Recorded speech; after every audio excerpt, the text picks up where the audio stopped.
Angola, Mozambique and South Africa have been torn apart by war for more than 20 years. In 1988, we looked at the effects of war on children in these three southern African countries in a film called Chain of Tears. Their stories of kidnap, injury and rape, together with the atrocities they were forced to take part in, meant that here, more children were being traumatized by war than anywhere else in the world. At that time, Graca Machel was Minister of Education in Mozambique. There are thousands and thousands of children who were just denied the right to survive and to live. But those who succeed to survive, many of them, I would say the whole generation, is affected by the war, directly or indirectly. One of the most disturbed children we met in 1988 was 6-year-old Frenice, who was forced to take part in the murder of his own family.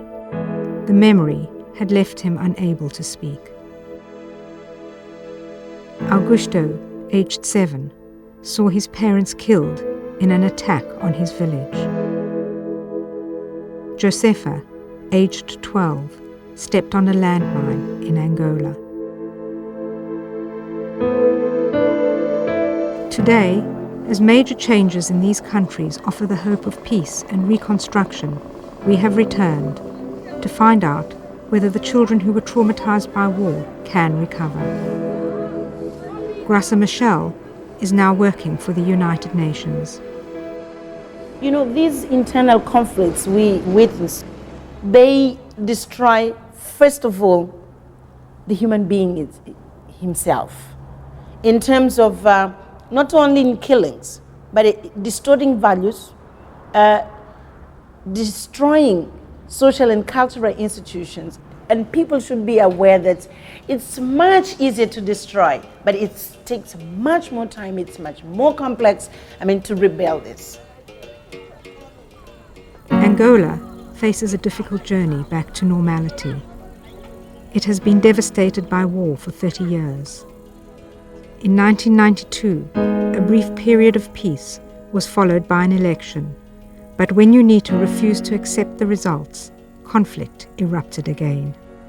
The slaughter was terrible. At least 250,000 people died and 3 million were made homeless, more than in the previous 2 decades.